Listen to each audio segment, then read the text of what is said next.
I was invited last week to take part, it's the first actually of 3 of these, in a private Zoom session for podcasters. It was an invite that came from a particular organisation, and the idea was that we would be able to talk candidly, very openly at times, about podcasting, what we make of it, what we do, what we enjoy, what we don't so much enjoy, the hurdles, the challenges. So we didn't do it all in one session. Clearly that's why we've got more to come. But there were 9 others, so 10 of us all together. Pups, none of them had dogs with them.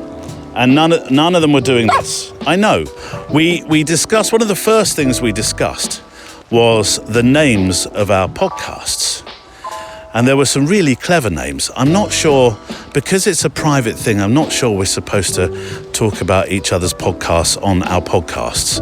Maybe over the coming weeks, or actually a couple of months, I'll feel able to do that. But it was a very interesting discussion, because some were involved in changing their names, and we've changed our name already once, a long time ago, granted, but we went from being Photography Daily, and we became the Photowalk.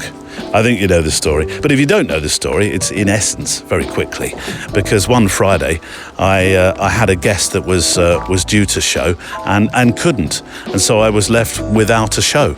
And I essentially took out some mails on a walk, and it became the Photowalk. And I thought, oh, this is nice, and it stuck. And so when it came to discussing the reasons behind the names for our shows, I think mine was pretty obvious, really. Photowalk. I take photos and I go for a walk.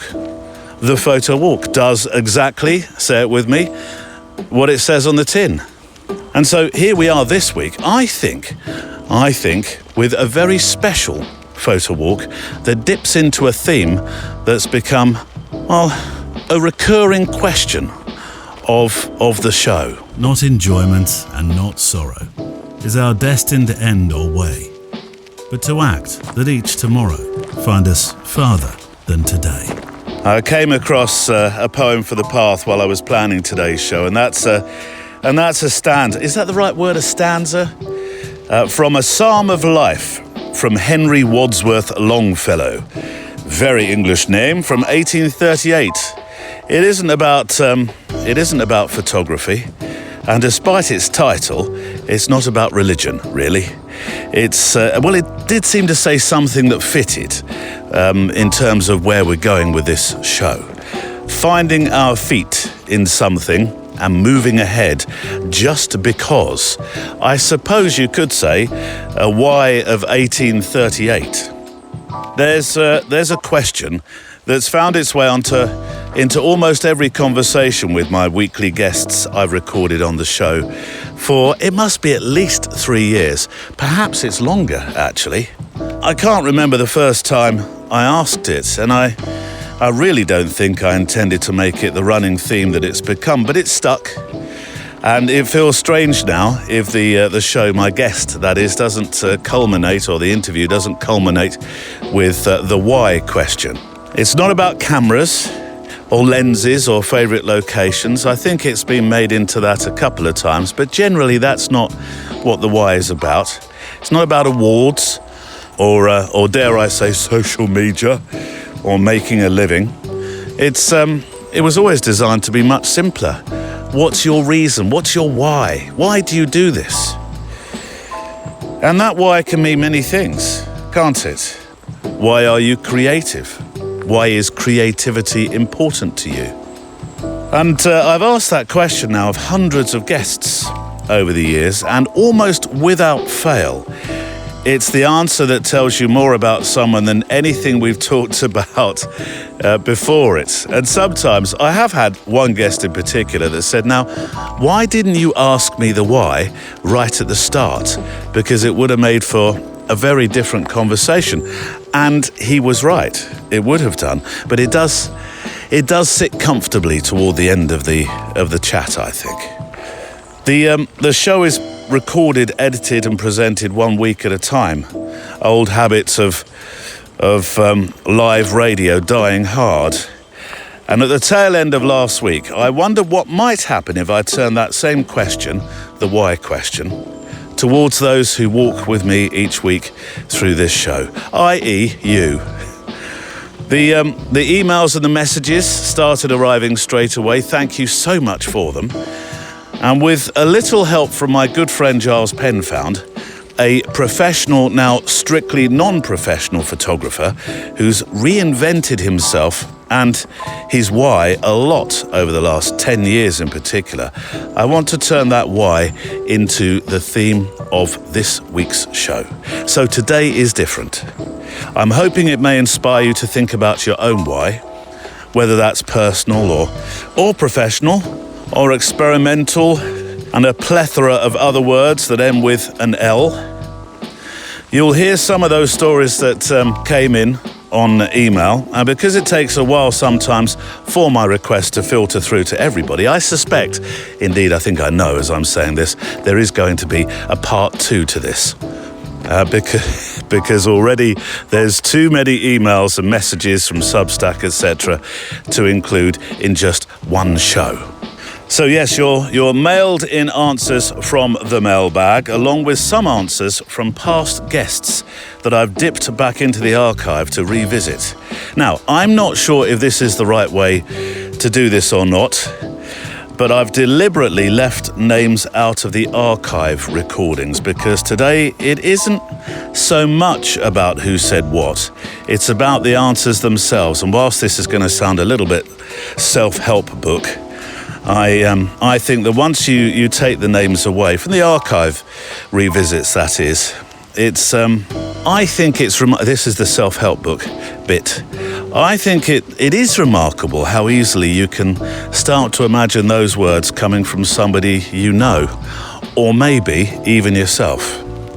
So yes, I'm hoping this is an inspirational show today that asks, I would boldly suggest, one of the, or maybe the most important questions. What is your why? Perhaps as you're listening, you'll find yourself answering the question too if you haven't sent an email in. And if you hear the responses, it might move you to send an email to stories@photowalk.show. So, why? And before we start, a hat tipped firmly and politely in the direction of our wonderful sponsor, arthelper.com. My sincere thanks to those who help keep this show on the path each week, including our friends at arthelper.com. Have you ever wondered what it might be like to actually sell some of the amazing pictures you make?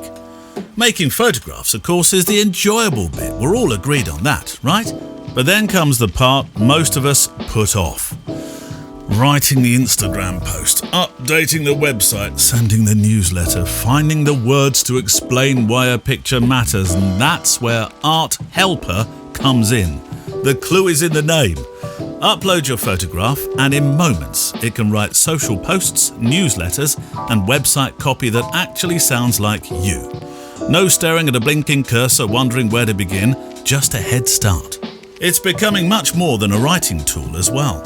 Art Helper is a place where you can keep your portfolio together, and if you're thinking, well, yeah, I could sell some of this, create realistic wall mock-ups of your work, connect with other artists in a like-minded community, and build your creative life in one place. And if you're worried about AI using your pictures for training, don't be. Art Helper's Art Protection Guarantee means your images are never used to train AI models. And can you tell me which other platforms are promising you that kind of behaviour? You can try it for free, and if you use the code Photowalk, you'll get 30 days off the pro version on them. Just head to arthelper.com, there's a link on the show page, and my thanks to Art Helper for supporting this podcast. I'm walking in Penwood today, walking in Penwood, as Mark Cohen never sang, as I will be with my guest, Giles Penfound, although we walked on a separate day to my recording right now.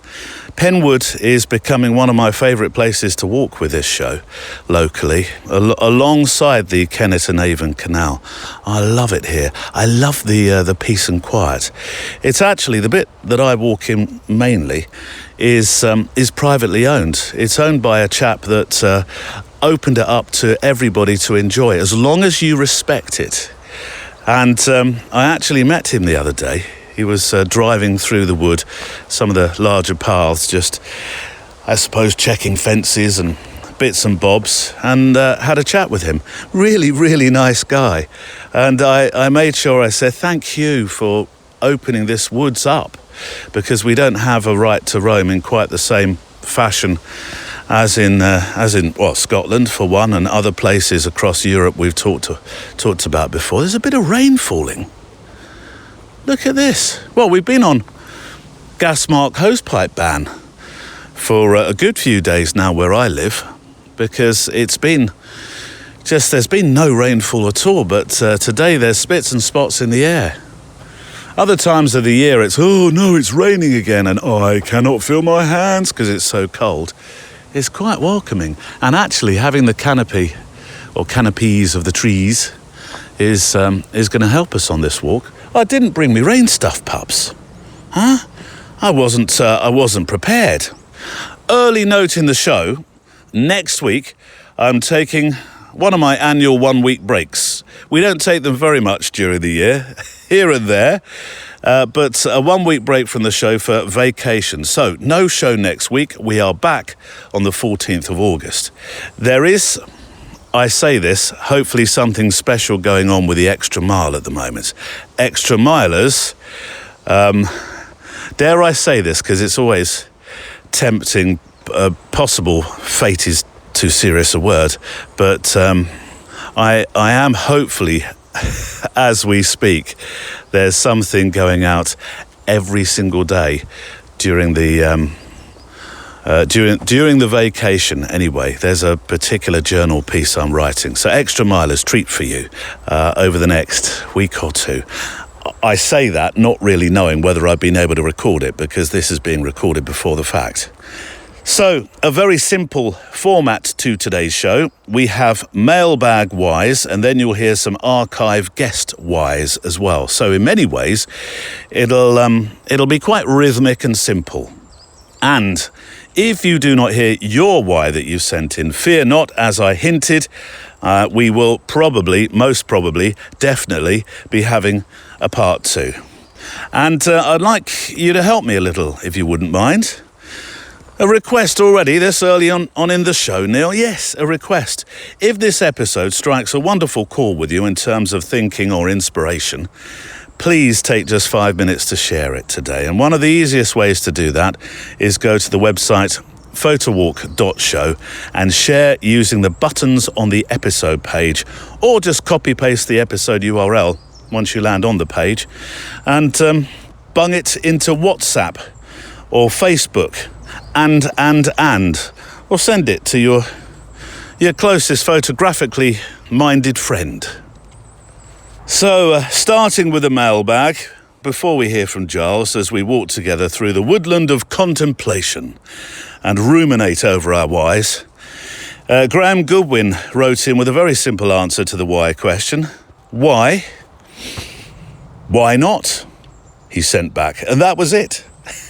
From Jim Cusman, slightly more. Hello, Neil, and greetings from Ohio land, where the days are long and warm, the corn is tasseling, is it? And thunderstorms rumble across the summer sky. Oh, all we need now, Jim, is a score to go with this from Hans Zimmer. If you ask me how I got started in my photographic journey as a lad of 11 or 12, I could easily tell you. If you ask me why I got started, well, I'm not so sure I'd have an idea, but I do know that my why has changed and evolved over the years, and I know the reasons why photography is such a big part of my life today. For starters, I love being outdoors in all sorts of conditions, minus hot and humid weather, but I'm not very good at being anywhere. I'm much more at ease when I'm doing something, and looking for photographs gives going out for a walk and taking a hike or travelling to new places a sense of purpose and meaning. We talk so much, Jim, don't we, about purpose and meaning. Another why is one I discovered just a few years ago, and it's much more philosophical, standby, and metaphysical, double standby, approaching full-on woo-woo, triple standby. I like making photos that isolate elements of the bigger picture. Not macro necessarily, but I'm just as likely to take a close-up of a rusty old hinge on a barn door as I am to photograph the whole barn. And the reason for this is that I find beauty and meaning in the smaller things that make up bigger things, and feel that most people overlook them. I believe they deserve to be seen. We, says Jim, can be very self-absorbed as humans. Our minds are filled with whatever looms large at any given moment. Oh, God, how true is that? Our health, a project at work, fixing something around the house, a struggling friend or family member. And while all of these things are important to us in that moment, we are one of around 8 billion. Has it gone up by a billion? I thought it was 7, Jim. Last I looked, 8 billion? What's a billion amongst friends? We are one of around 8 billion people inhabiting our planet. Every one of us is experiencing our own version of life. You don't have to go up very high in an aeroplane before people, houses, and even entire cities start to look very, very small. Likewise, when I stop to photograph a single flower, a fallen leaf, a songbird, or the aforementioned rusty old hinge, I see it as an opportunity to elevate, to appreciate and celebrate those things. Things that most people will walk by and never really even notice. And when I do, it reminds me that while my life is a gift and an opportunity to make a positive difference in the world every day, I shouldn't have any delusions about my own importance. I love this bit. The warbler, the bumblebee, the rock in the riverbed. Each tree in a wood of thousands of trees, just like where I am at the moment, Jim. They're no less important than I am. Jim, I think that just might be paragraph of the century. So, perhaps my why is to ensure I always appreciate the world around me, staying humble and grateful. You were woo-woo warned, he says. Kind regards, Jim of Ohio. You know, my why is, I guess, because I love it and the people that it brings me to, like, you know, some of the people I've met in the past 18 months or so have been some of the best people that, you know, I've met, and yeah, it's changed my life. It's life-changing. It really is. So yeah, my why is passion and, I guess, love. I get that kindness is motivation, but why do you do this? I listened to your talk with Sean Tucker. I was very interested in that conversation.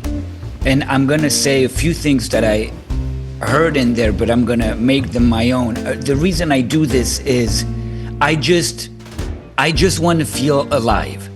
I want to feel like life is not passing me by. You know, when I was a kid, okay, that sounds very cliche and I will go with this cliche. I think it's a good one. I like where we're going. Okay. I always told myself what I refuse is to get to 60 years old or 65 and say, I would have loved to do that. I would have loved to do that in life, but this happened and that happened. Oh, my dream what would have been to do that. I was like, Thomas, promise yourself that when you get to that age, you're gonna be like, my dream was that and I did it. So I think why is just that I want to feel alive. I want to make the most out of this short life. And to me, make the most of it is spending time in the rainforest. It's a motivational question, really. I'd be interested to know, what's your why? Gosh, nosiness, curiosity, let's say. Definitely curiosity and connections. I just love to connect with people and learn about their lives. You know, I feel like this job is such a privilege that it gives you a reason to learn in a very beautiful way about things you wouldn't otherwise have access to. But it's definitely for me about the people. It's always a joy to hear from those on this show, the Photowalk show, who regularly support and listen to this programme, very formal word, and send stuff in. And a wonderful surprise to hear from new names, which is my way of saying never be shy. Stories at photowalk.show, stories at photowalk.show is awaiting your thoughts. And here is one from Beth Moose, first mail in from Bozeman in Montana, the big sky country, which I would imagine is enough to inspire somebody just stepping out the door. My why, says Beth, as it relates to photography, is the joy. See? Three-letter word next to each other. Why and joy. For me, the camaraderie of the hobby is enjoyable because it brings me new acquaintances that oftentimes become friends or kindred spirits. Teaches me about photo technique, broadens my opportunities of where I should seek a subject, and reassures me that there are good people to be found anywhere.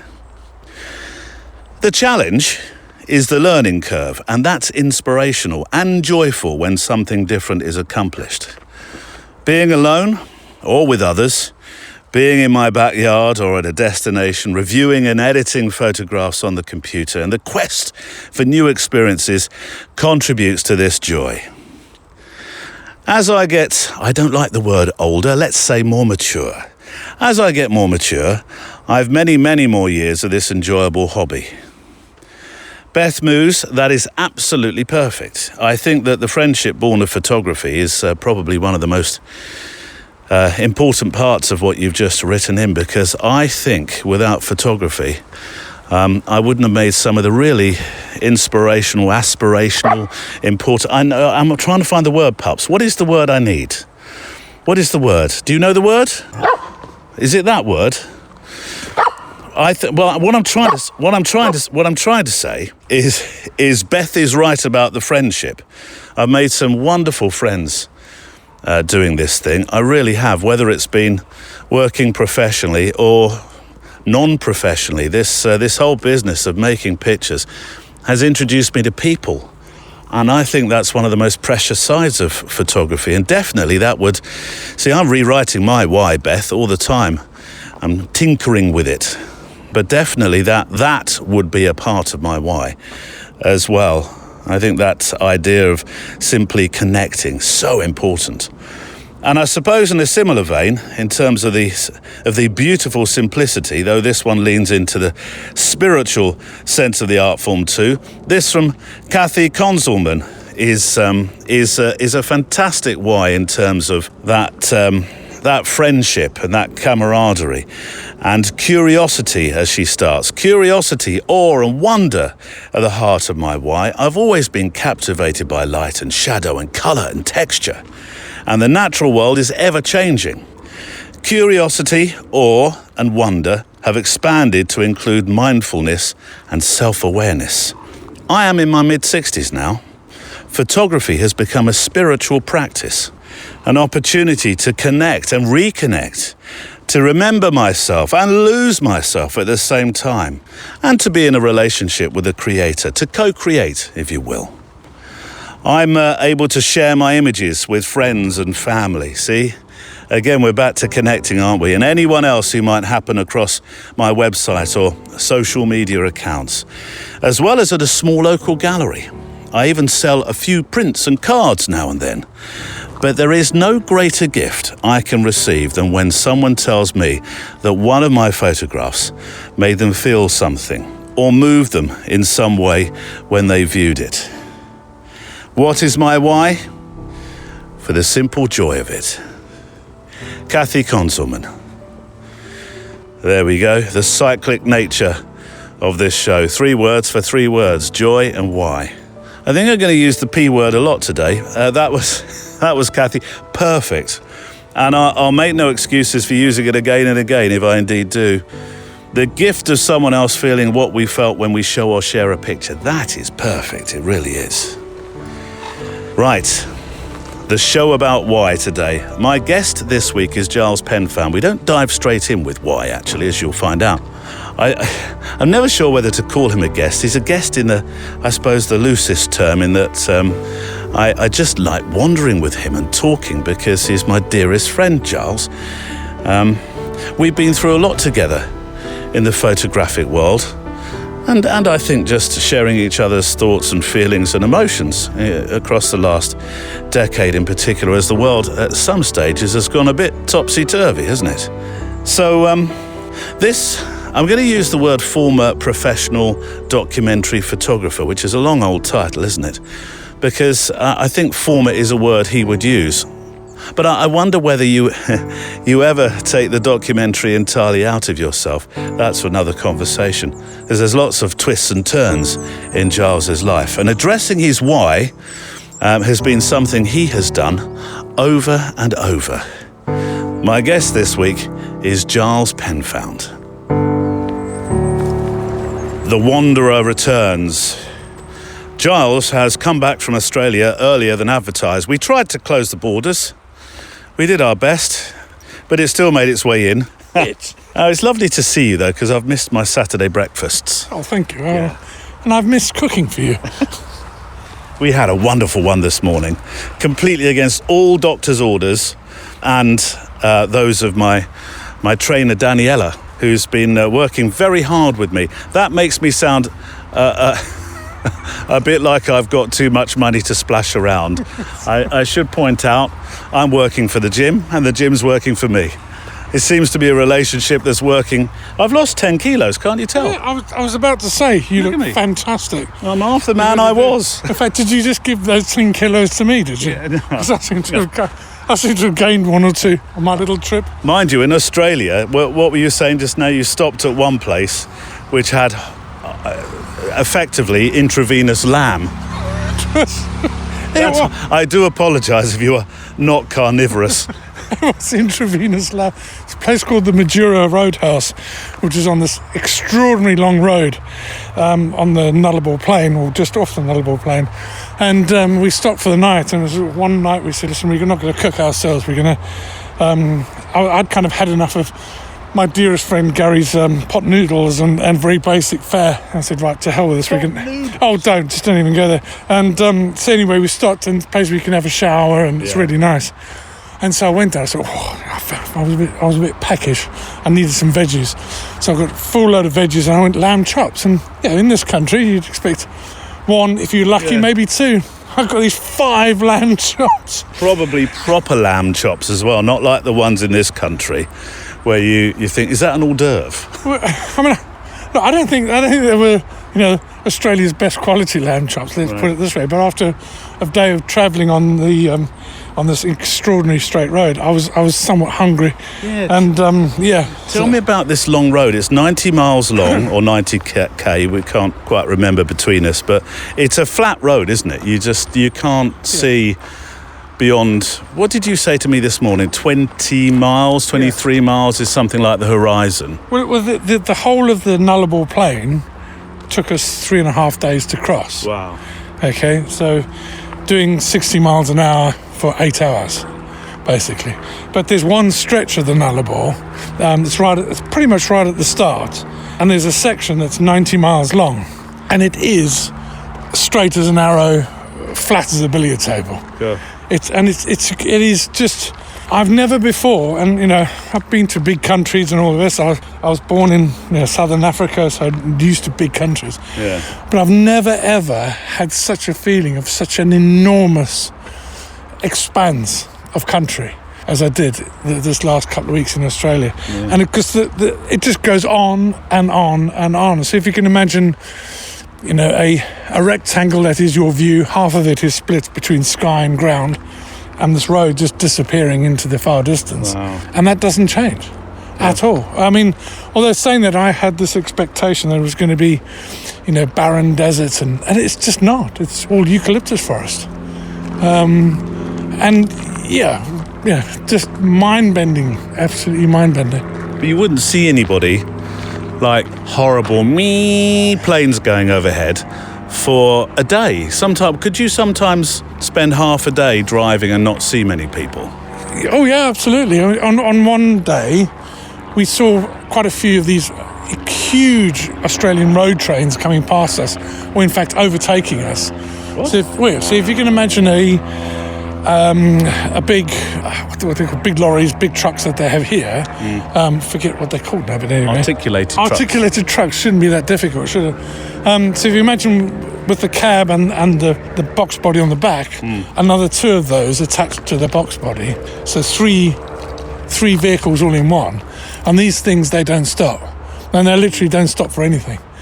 You know, cattle, whatever, they just go. They just keep on rolling. And you know, if you're not going fast enough, they'll overtake you on and it's not a motorway. It's a, you know, it's a half decent, a single, you know, 2-lane highway basically. And on one day, we saw a few people sort of coming past us, other than a cyclist. A cyclist who was, this guy was cycling across the Nullarbor. Other than a cyclist, we came across nobody. But it's you would think it's monotonous and boring and all this, but it was just extraordinary. Yeah. It really was. I bet the 5-4 pictures you took will be a story and a half. Didn't take one. I knew that. I was just being a bit of a bugger then. But why did you not take your big camera? Well, I didn't take any cameras. I took my iPhone because this whole trip, it wasn't about photography. It was about helping a friend out, and it sounds all very, you know, noble and all the rest of it, but it isn't. But it was about the journey. God, that sounds awful. But it was about that journey. I mean, bless Gary, I love him to bits, but I've never known anybody with so much gear in my life that he uses, and I don't think my 5.4 would have fitted in there. But also, it wasn't the right place to be taking pictures. I took snaps on the iPhone. Yeah, I saw some of the planes. Yeah, and that's fine, and I'll do a few prints for that. But it wasn't. It was about just having the experience of being on there. You know, of being in the car, being in that countryside, and also just not having any expectation, one's own expectation. Oh, I've got to stop and take pictures now. You know, there's a small part of me that would love to go back and spend, I don't know, 6 weeks, 2 months, just doing that one stretch of road, but photographing it. But that's never going to happen. Never say never. No, it's never going to. That's why I came home early. I love being home. I love being here so much. Yeah. Well now, I would hazard a bet that most of us have photographs sitting on hard drives that mean something to us, something special. Photographs we've travelled to faraway places for, or moments of quiet, like the photographs we make in nature, or the very loud and noisy ones. We have these amazing photographs, but we've never really done anything with them since, well, who knows. But they just sit there, on the hard drive, looking at you. And that's one of the reasons I like Silver Grain Press. They specialise in helping photographers turn our digital files into something tangible. Beautifully made photo books, exhibition quality prints on Hahnemuller paper, using pigment inks and solid hardwood frames that give your photographs a permanent place beyond a screen. If there are pictures you've been meaning to print, perhaps this can be the nudge. Visit silvergrainpress.com. That's all one word, silvergrainpress.com/Photowalk, where you will receive 15% off your first order. That's silvergrainpress.com/Photowalk. It's very pertinent that we should be having a discussion about never say never and the changing minds of man, as it were, because this episode today is all about the why and how our whys change.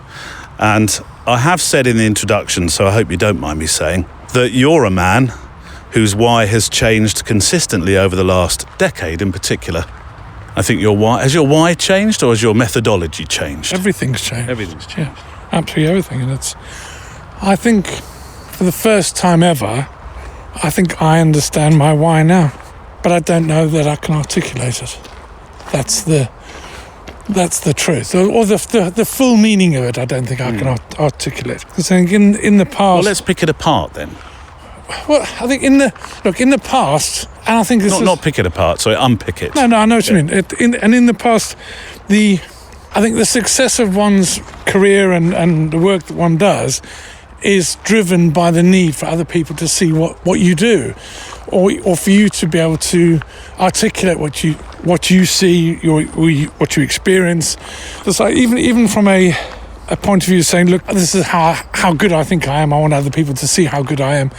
There's really positive aspects to that, and it's a fantastic driver to go and go, right, I want to go and do this because I want to tell people the story. I want people to see this, or I just want people to see my pictures. That left me. I didn't realise that it left me, but the need and the ability to do the work that I used to do completely fell away. The documentary work, the work within the army, that sort of work is what we're discussing there. Yeah, and although you had that, I always felt you had that desire. Well, I say I always felt. Certainly, even 7 or 8 years ago, I was thinking I would not be surprised if Giles came home one day and said, right, I'm off into the field again. And I would have loved it. I really would. And there's still a part of me, that real core of me, that's where, sounds ridiculous, I know, but that's where I belong. That's the sort of work that I love doing. But there's reality, and the biggest reality is my family. It's not that they are stopping me from doing it. It's the fact that I haven't got the mental capacity, the ability anymore, the desire, or the ability to detach anymore that I once had. And also, is it really that important? I think we were talking about this earlier on, the ideas of who we were and once were. I'm not that guy anymore. I'm just not. And so it goes back to, so why am I doing what I'm doing?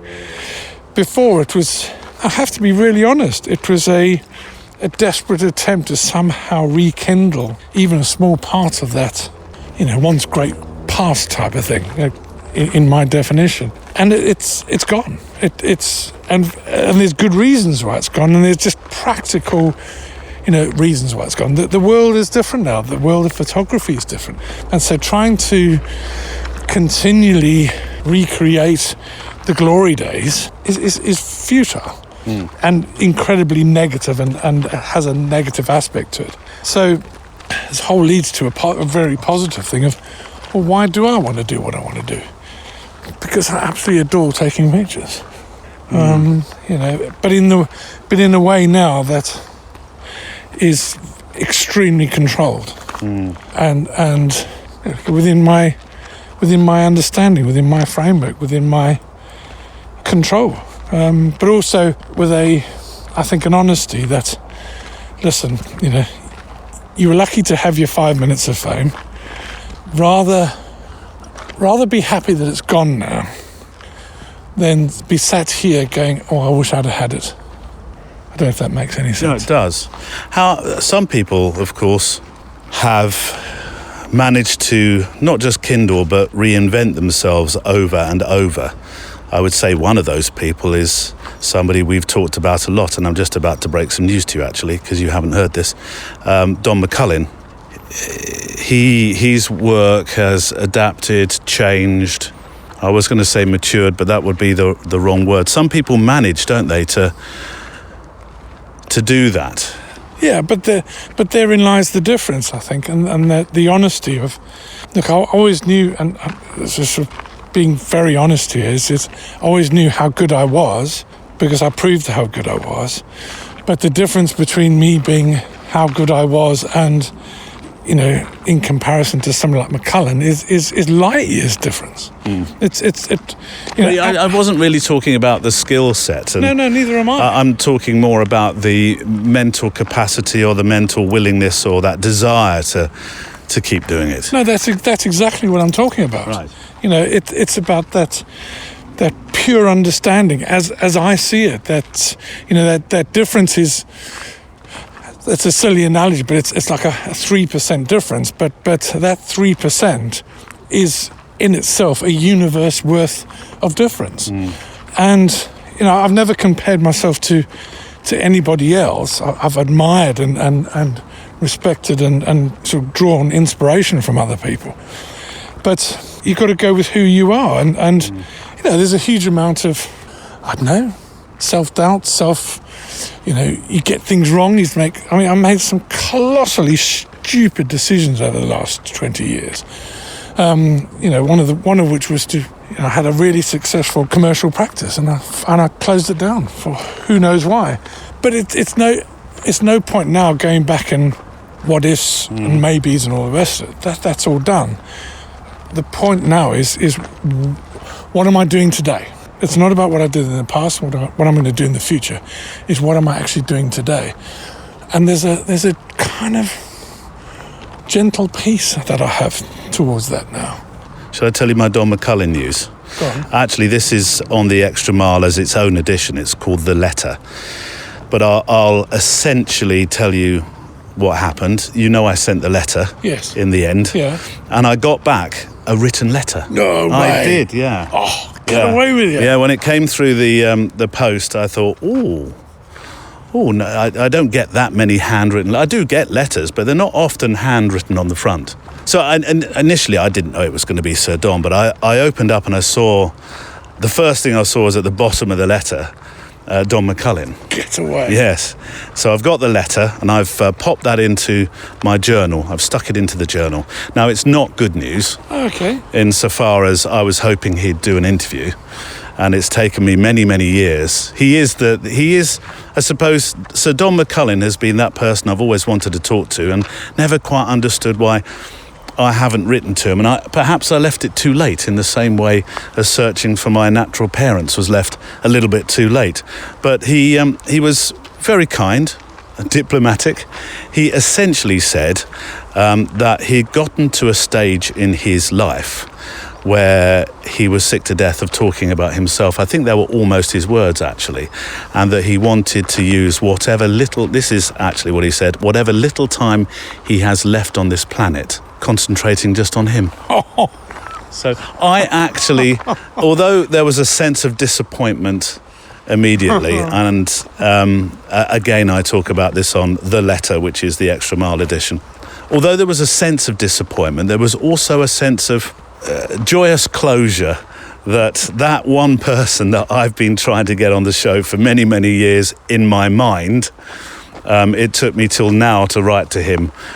Maybe it would have been different 6 years ago. Yeah. I don't know. Maybe it wouldn't have been. I love that. That is just, I know how much you've wanted to interview him and speak with him, but it's interesting that conversation before you mentioned him, but this guy is extraordinary, and no, I think it's just, I'm smiling ear to ear at the moment, because not that you've kind of lost an interview with him, but that he wrote back to you and with such a beautiful, perfect response. There we go. I'm following in the footsteps of giants. That's what I'm doing. That's what I'm trying to do. Yeah. I did rather shoo Sir Don into our conversation a moment ago, knowing that I hadn't given you that news because you were in Australia, but I think it was pertinent, having said that. Let's go right here. We're going to meet the traffic noise in a second, but that's okay. That's not a noise you would have found in Australia much, would you? Well, yeah, big trucks driving past. Yeah. Once every half day. Hang on a minute. Sir Don McCullin wrote to you. One of the greatest photographers of the 20th century had the kindness and decency to respond to you with such honesty. And God, you cannot but respect his response. There are people, I didn't even put a stamp to it. I felt terrible because when I'd sent the envelope to him, when I sent the letter rather, I didn't put a stamped addressed envelope in. And I felt awful that he had to go down. I'm imagining that Sir Don McCullin went down to the local post office, bought himself a stamp. He might well have one in his drawer already, but I'm thinking of Sir Don McCullin walking down to the local post office, buying a stamp and going through that process as I did. I'm sad for you that you didn't get his interview, but actually I'm in a way I think it's a lovely ending. I think it's a ending is the wrong word because it's not the end of his career, but Well, he did at least write back by hand. Well, there we go. Everything that dear Tom, the late Tom Stoddart, said, write to him. Do not email. Don't type. Write. And I think you may have said something similar as well. Was true, I mean, I'm still waiting for Brian Adams to write back. I've sent him lots. He still owes me £20. Well, there we go. So there we go. Thank you, Mr. Adams. Yeah. You know, if Mr. McCullen can do it, in fact, Sir Dons can do it. Yeah. How very dare How you. very dare you. And Giles will be back soon, trying to find that why. I've wandered into a different part of the woods I've not wandered into before. And the sunshine is just beginning to peep through as well. I don't know whether it knows what it wants to do today. Neil, you're not going to talk about the weather for the next 10 minutes, are you? No, I'll attempt not to. I am British. It's part of my DNA. It's not an easy thing finding a why, is it? Because I believe it does constantly change. Mine does, has, was, and although the essence of my whys, I don't know. It's reasonably based in, I think, empathy, which I find is an important part of my living practice as much as my photographic presence, or practice rather. And without it becoming a shameless plug, though I'm going to do it, I did actually make a book around why, which has its own rather personal story about my why, which you will find in the store, The Book of Why. And there's a lot of empathy in that particular story. So, mailbag time. Thank you for these whys. You've been absolutely wonderful. You really have. And as I said toward the start of the show, there are far too many just to use within one show. Expect a second part, at platform 9 3/4 at some stage. I think it's become very clear that the ideas that you've sent in are worth a proper outing on a second part. Here is one from our Kelly, meanwhile, in Canada land. Kelly Mitchell. In fact, we'll have a brace from Canada, I think. But I do like this, Kelly, because I think it proves that why is a movable feast. Why, says Kelly, with a big question mark. Well, why seems like a simple question. But no, it isn't. You and I have chatted about why before, we have indeed, Kels. And I don't think I've given you the same answer twice. I have a feeling you're about to give me another different answer. Why? Well, because I can, she says.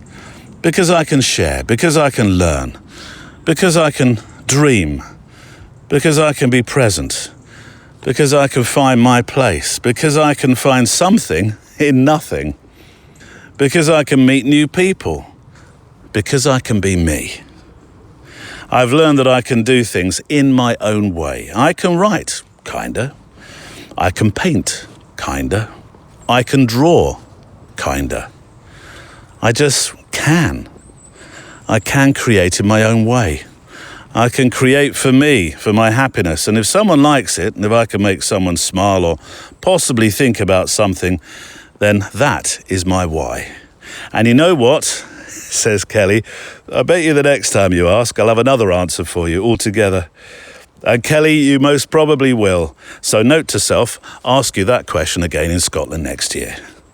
But thank you for that. That could have been, actually, as I was reading it, I thought, why did I not use that? Although we did have a great poem for the path, a short one, albeit, to start the show, but that could well have been a poem for the path at the start of the show. And then, as I said, a brace from Canada, one from Mike Miller. Dear Neil, I hope that you have recovered from the event that shall remain nameless. Oh, Mike, are you talking about the annual Newbury Tiddlywinks Championship? Did you have that in your diary too, or the World Cup? If it's the latter, don't get me started. Although, to be fair, I will say this. The match for third and fourth place, although nobody ever really wants that title, do they?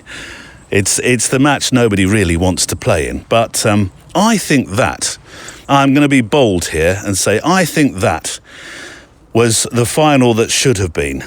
Lots of goals, lots of very sporting behaviour, no dark arts, and, well, you've got me started, haven't you? Has Mike got me started? Huh? Are you saying I should move on? Yes. My why, says Mike. Well, when I got married 40 years ago, the future, Mrs. M, suggested that we learn photography as well as ballroom dancing, as those skills would probably come in handy one day. It's a bit like learning to play the piano. Did she suggest that too? I said, sure, why not? And so we did. We took a few night school classes, purchased a couple of cameras, and away we went. People would notice that I had a camera with me, and they'd often asked if I could make some pictures. I said, sure, why not? We get invited to various functions, and people would ask if I could bring my camera, and I'd say, sure, why not?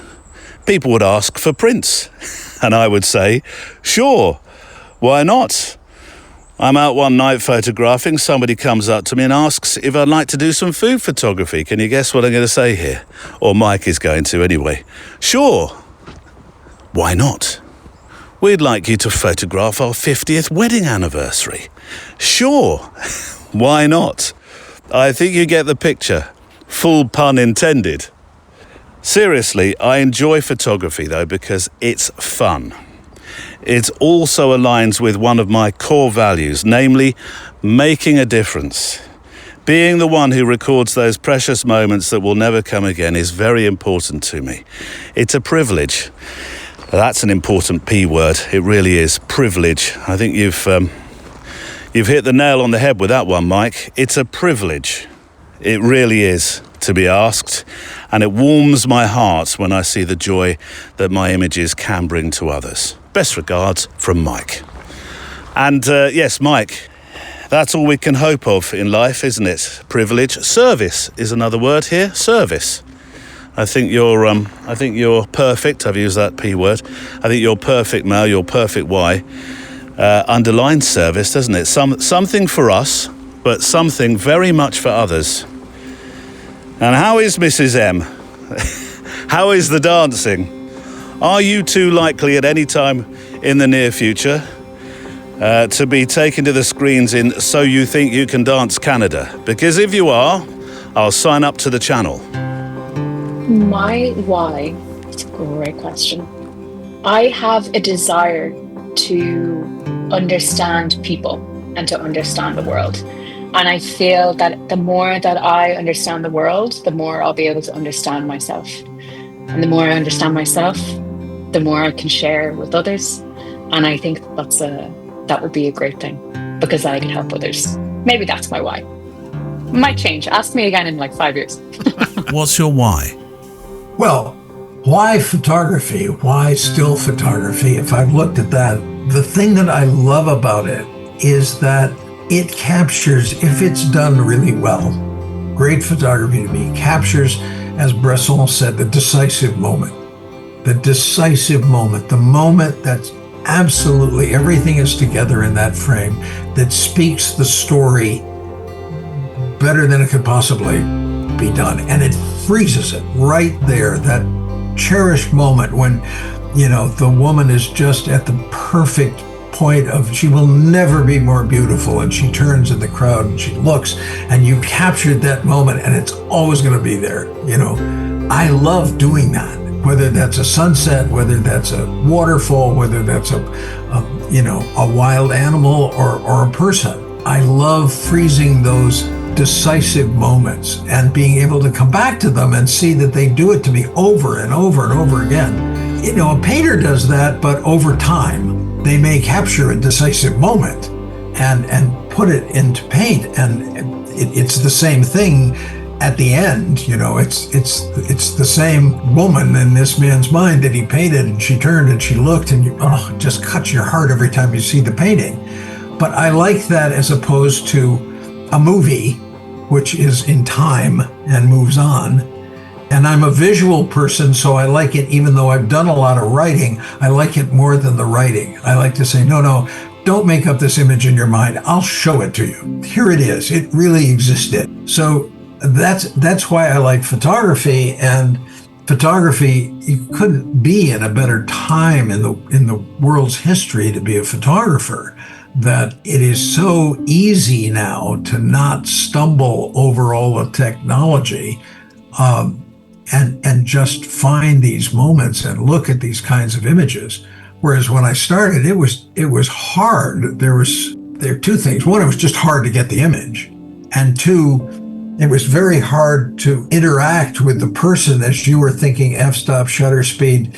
Do I have any more film in the camera? How many shots do I have? Whatever. All of those things that were taking you out of, pulling you back from falling in love through the lens. Now, God, I walked out last night with my iPhone and I looked up and it's very clear here in Hawaii and I could see the Milky Way. And I just held up my camera and took a 3-second shot, which was really about 20 shots put together.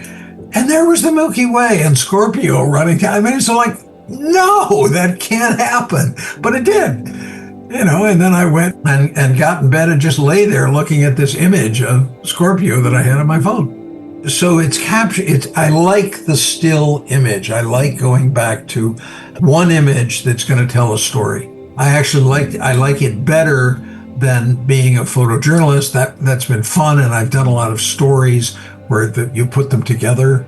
That's cool, but the individual still image just is what really gets to me. It really has been my pathway to my spiritual life. That it has opened me to being in places where I saw things, whether I was able to capture them or not, that shook me to my core. It showed me, because I was believing that there's more than one right answer, and I was looking at all kinds of things from different angles. It showed me that there was beauty everywhere. It led me to being able to allow the photography to get me to a place and actually take a picture, but also to be able then to stop without my cameras and with just my eyes and my being to resonate with that place. But it was my cameras that got me there. I wouldn't have just gone out and sat there. The photography has got me to so many places like that. I do hope you're enjoying this why show this week. If you have a why, then it's not too late to send yours in. stories@photowalk.show. stories@photowalk.show awaits you. I would like to invite you this winter to come and spend some time with me and with my good travel buddy Lynn Fraser in Venice. There are places that are almost impossible to photograph in a hurry. I'm thinking actually I don't hurry too much anyway when I'm photographing. You can make a perfectly decent picture, of course, if you're snapping as you walk. But if you stay a little longer, or as my favourite expression goes, if you linger longer, everything changes. Cue the song. And that's the place we're heading to, Venice. Venice 26 is on the 26th through 30th of November this year. And rather than racing from one famous view to another, we're going to spend our time exploring Venice.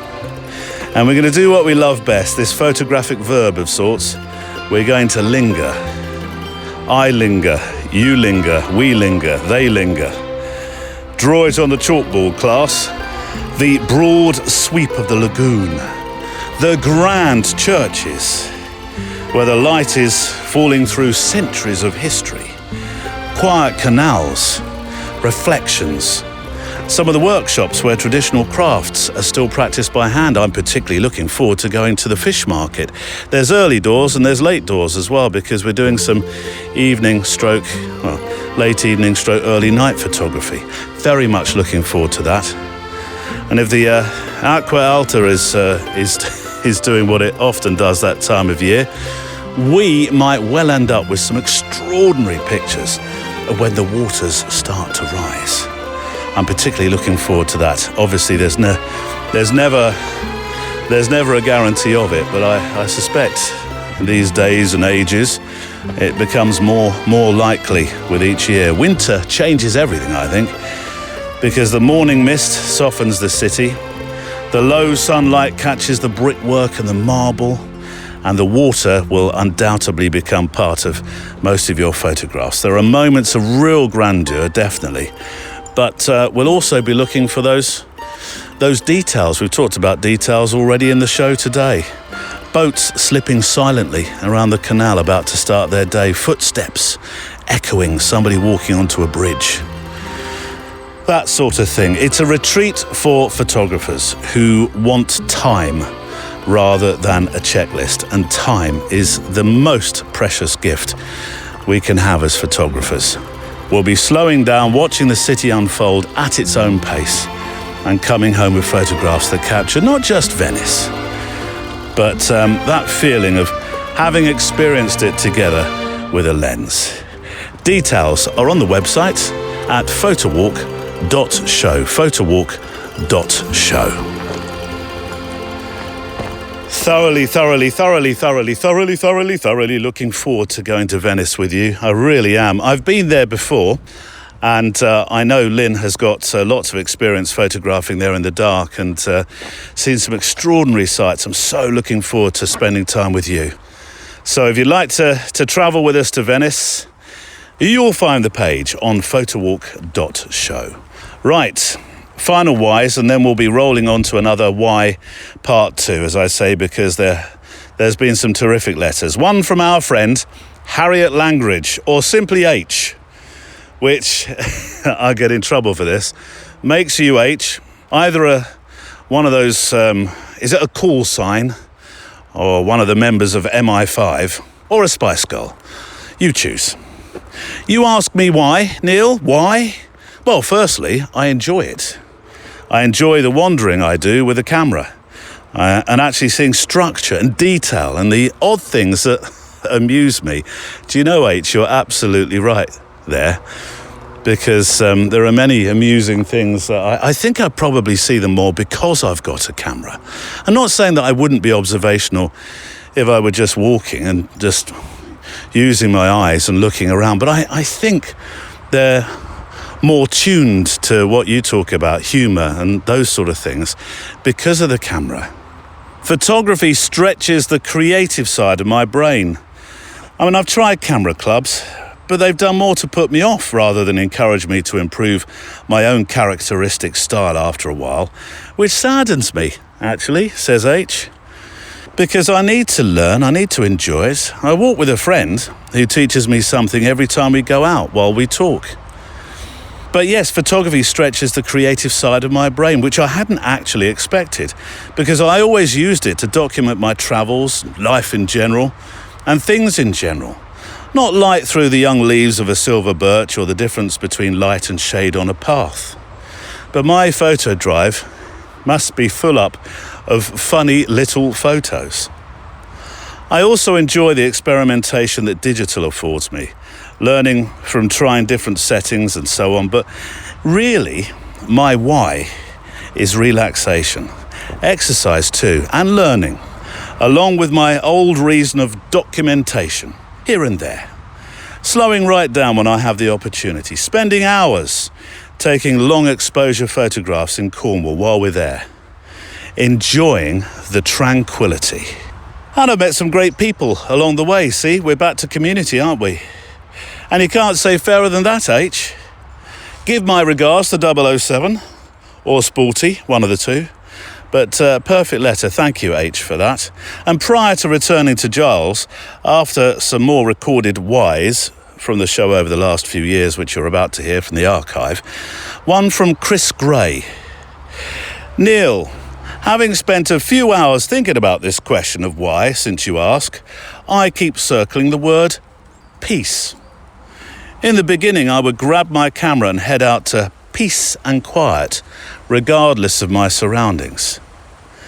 These adventures led me to start, after a big push from my friends and family, to start a business, which stole the reason in which I began this adventure. This week, I stopped the business, took down the website, and deleted the email, and now I feel peace again when I leave and take photos. It's a world of difference for me. So now I take the compliments and the occasional small photo job.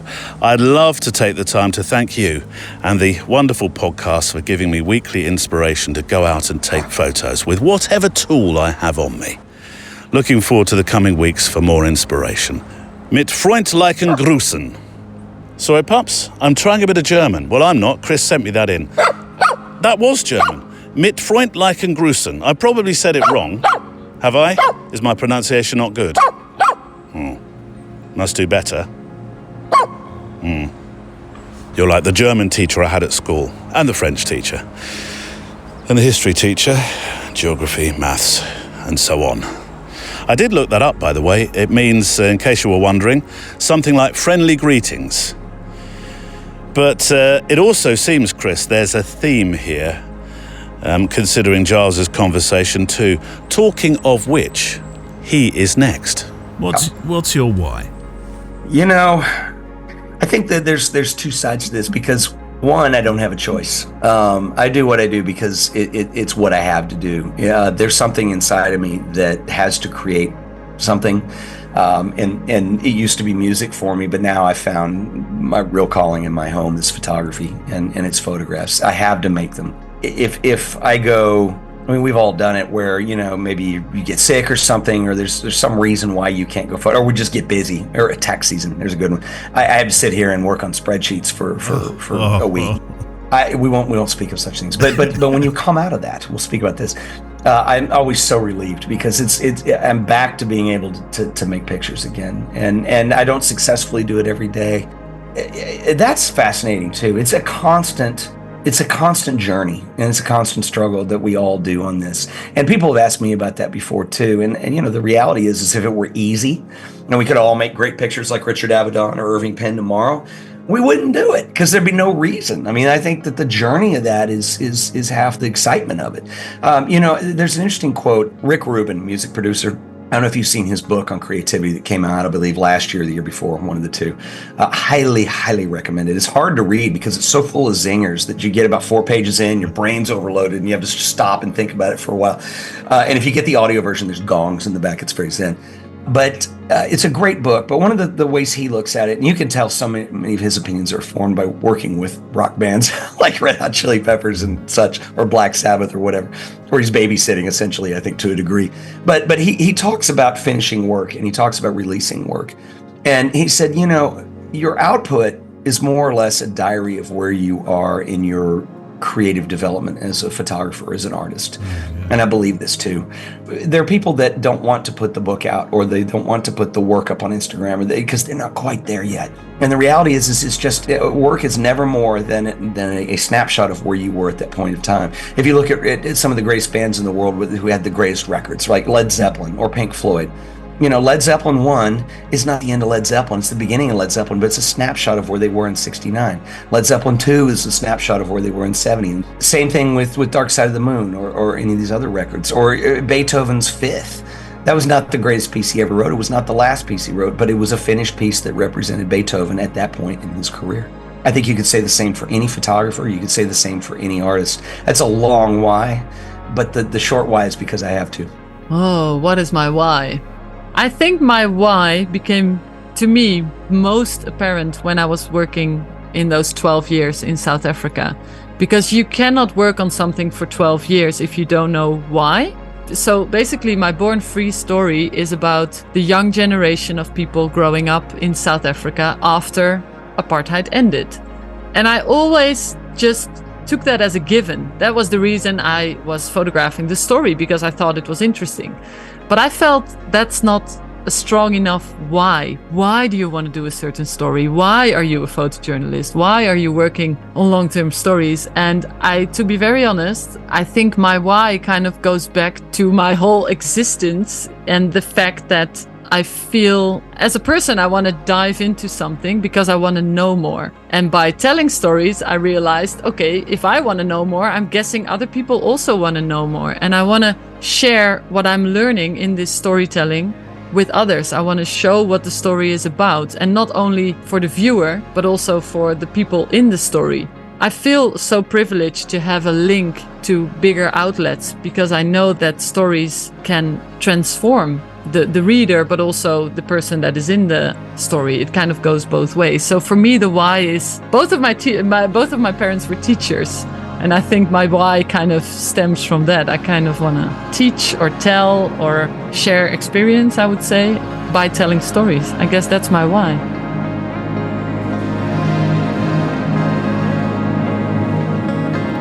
We're in Penwood. I've been coming to Penwood a lot while you've been away. coming up here thinking, I usually walk here with Giles. Bless your heart. As soon as Giles landed, I sent him 2 mails saying, I'm in Penwood if you're close by. And on both occasions, he didn't take the hint. So I wandered, lonely as a cloud, along this path next to this busy road. But it's lovely woodland here, isn't it? I do still love Penwood. Oh, it's just... There's this idea of perhaps getting too waxing lyrical or romantic about this, but this is why I'm so glad to be home, because it's just it's home. Well, one part of the woodland is next to this road, and we're doing this loop, so inevitably you find the road. But this is quite. I like the comforting, trundling traffic noise. Yeah, it's the sounds of familiarity, isn't it? Yeah. It's, this is the smell of the pine. I don't know. It sounds like I'm breaking to the Lumberjack song by Monty Python, but it's lovely, and it's that things that you're used to. You said, with the great big lorries trundling past. But fortunately, there's a right turn here. We can get back in the quiet area. So come on then. Why? Yours has changed. We've already identified that the life you were talking about has changed to, or that ability to, or desire to embrace that world has changed.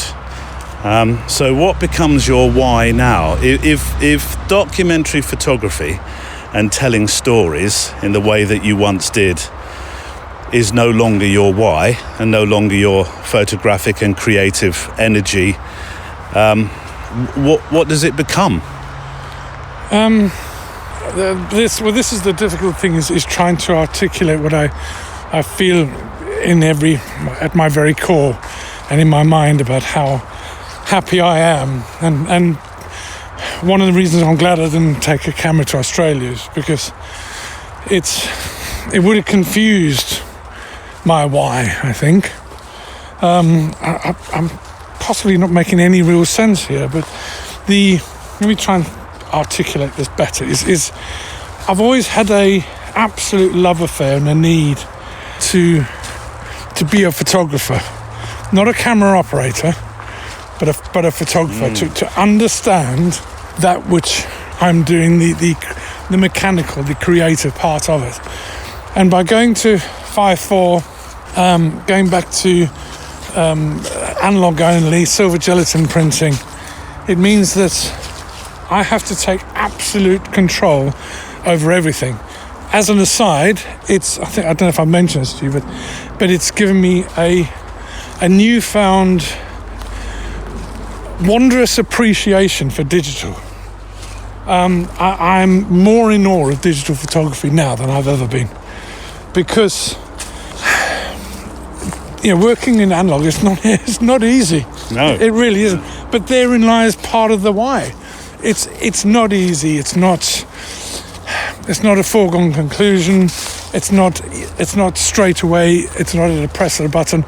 And I'm not disparaging digital in any regard whatsoever, but it's just not for me. What I need is something that I can work hard to work. It's not a given. I know it's going to take me, I reckon, at least 2 years to get to the stage that I know I want to be with my photographs. The next 6 months is just going to mean me doing test after test after test till I'm so used to working with the film, with the cameras, with the processing, printing, that it becomes second nature. So is your why exploration? I don't know. That's what it's sounding like to me. I'm thinking, how is this building into a why? And it seems like you're enjoying the process of being back at the beginning. Well, it is. It's been right at the back at the beginning. It's very difficult to sort of distill it down into that single thing of why am I doing this, because it's so broad and varied. I suppose the greatest part of it is to make work that makes me happy, that literally makes my soul sing. Because I'm not railing against social media in any regard whatsoever, because it is truly magnificent. But me coming off social media, I suppose, detaching myself in some ways from the world, from running courses again, from, doing workshops, all the rest of it, means that I can focus exactly on what it is that I want to do and not explain it.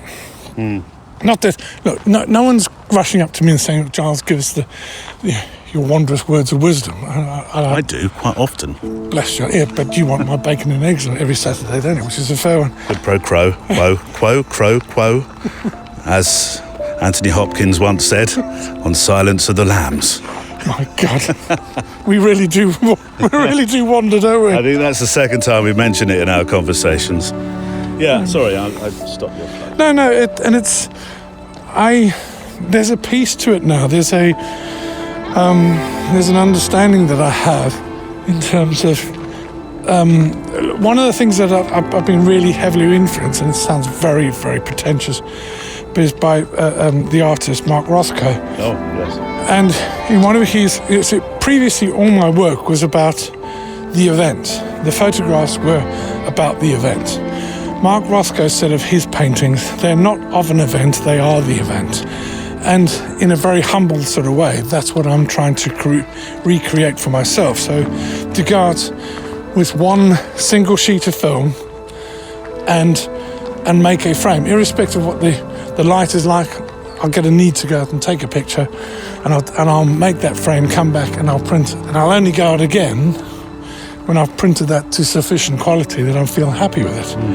But in a very limited area. So I'll only work within the confines of the North Wessex Downs, which is an area of outstanding natural beauty that stretches sort of from Newbury to Avebury and sort of north just to south of, just below Oxford and just above some other town that I can't for the life of me remember. But it's that, perhaps it's, oh, here we go, I'm being inspired by Don McCullin yet again. Perhaps it's that spend the rest of my life just to be able to make those pictures, and I kind of go, I just adore them. I adore that print. That's the most important thing for me is the final print. And I'm rambling around it. I'm desperately trying to find a succinct and pithy why, but there isn't one. It's mixed up in this desire just to be, I don't know, the grey man. And I think that's a wonderful place to depart from Planet Y with my good friend Giles Penfound, except to say, in true just one more thing style, from my favourite TV detective of all time, the great Columbo, I do have a famous, not so famous last letter of the show, and it'll be a last Y of the show today, from Robert Dan, of Robert Dan with 2 N's, photography.com, where I've just spent a very happy hour, minus a cocktail, looking at your wonderful personal work. Well, I say the last hour. The last hour being last night when I was noting this stuff down. Including, by the way, I love the pictures of the Moscow subway series. Or from the Moscow subway series. I do like those pictures of subways from around the world. I use our subway, the Underground, in London a lot, and I'm quite drawn to subways. That's definitely a series to go and look at on your website. First, a few thank yous to the people who stopped this whole show descending into complete chaos. Neil Ford keeps all the technical bits working, so he does. Andrea Gilpin makes sure we have stories to feed on Instagram. When I write them, I know I'm not the world's most prolific Instagrammer. I can almost hear Andrea's eyebrows raising at me. Kelly Mitchell keeps Facebook from running off into the weeds, and Kelvin Brown does some sterling work in the Flickr group.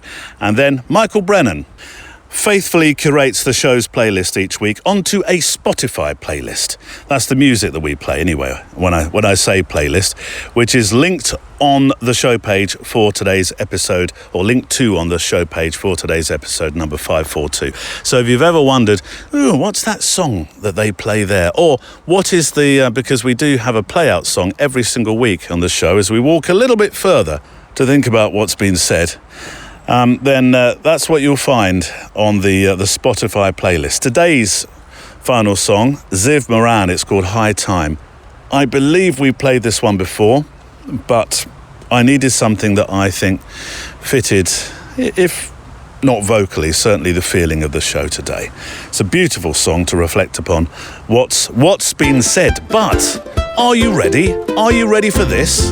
It's the last letter of the show. The last letter of the show. The reason I am choosing this letter as the last letter of the show is twofold. I love the story and the nature of how our whys and drive changes with time, as per Giles' story, but also because there's a cyclic nature for the second time today, I think, possibly third.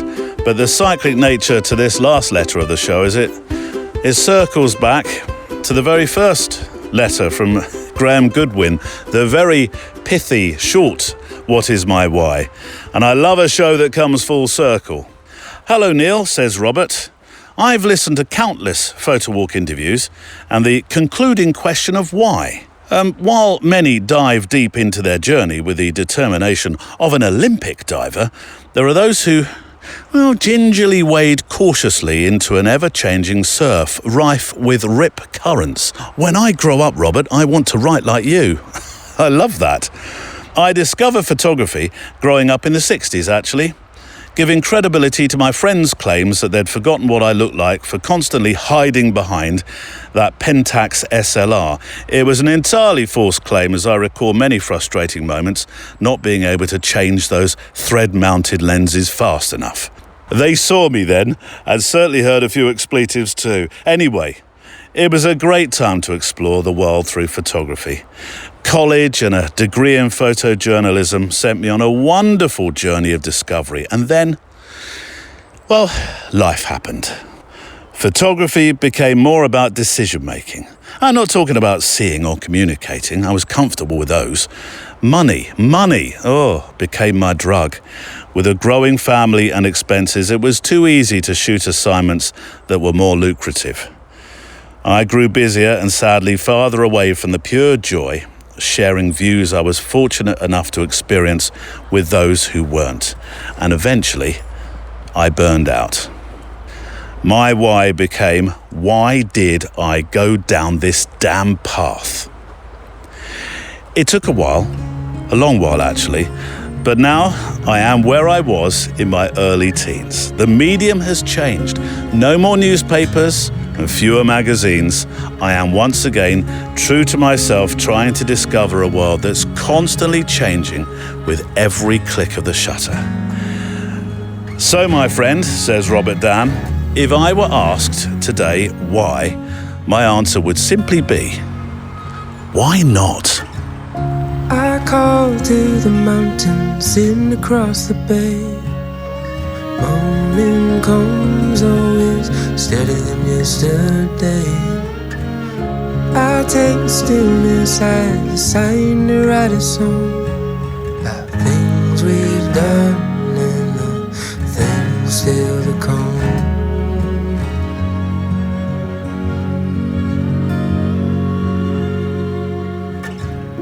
Flowers in the plenty, coloring in the view. Red sunburns late Sunday afternoon. Talking for hours about the places we have gone and things we've done and the things still to come.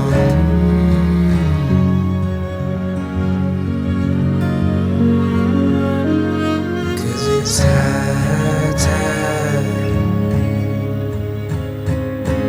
high time, high time, high time.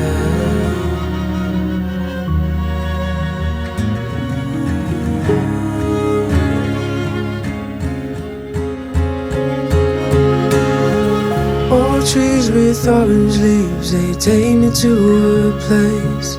To be by your side, I would run all night and day. Tall pines and fall lines, I'm glad that we are home. And time with you, I will never outgrow.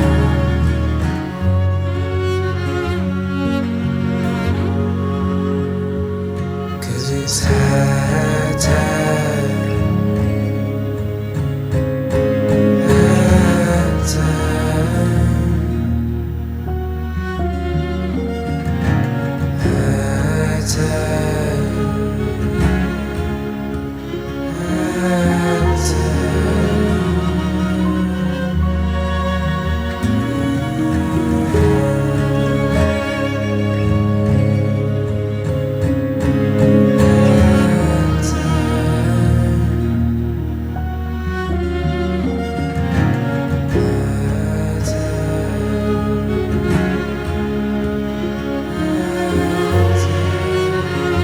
The Photowalk is a Loading Zone production.